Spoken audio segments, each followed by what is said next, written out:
Parul university के placements का कोई रिप्लेसमेंट नहीं, इसलिए टॉप कंपनीज की फर्स्ट चॉइस। आप तो समझ ही गए होंगे। Join Parul University, Vadodara, Gujarat. वक्फ संशोधन विधेयक को लेकर पूरे देश में हंगामा बरपा है। जहां एक तरफ मुस्लिम समुदाय सड़कों पर उतरकर विरोध कर रहा है, तो वहीं दूसरी तरफ विपक्ष ने भी केंद्र सरकार के खिलाफ मोर्चा खोल रखा है। लेकिन इस विरोध के बीच अब वक्फ संशोधन बिल को राष्ट्रपति की मंजूरी भी मिल गई है। वक्फ संशोधन विधेयक 2025 अब कानून बन गया है।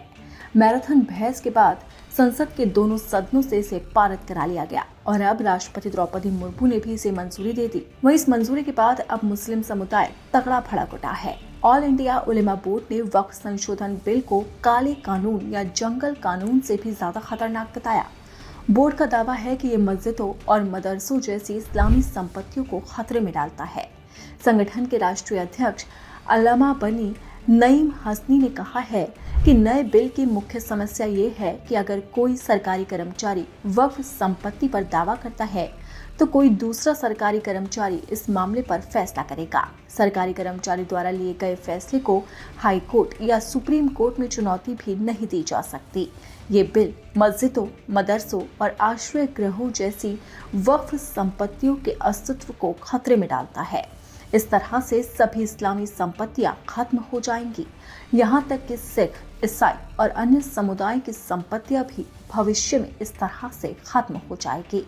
उन्होंने कहा कि ये हिंदू मुस्लिम मुद्दा नहीं बल्कि न्याय का मसला है। भविष्य की कार्रवाई के बारे में एक सवाल का जवाब देते हुए हसनी ने कहा कि वो all India Muslim personal law board द्वारा जारी दिशा निर्देश का पालन करेंगे और शांतिपूर्ण तरीके से विरोध करेंगे। उन्होंने कहा कि ऑल इंडिया उलेमा बोर्ड और अन्य मुस्लिम संगठनों ने बिल का विरोध करने वाले इंडी गठबंधन ब्लॉक के सभी सांसदों का स्वागत किया है।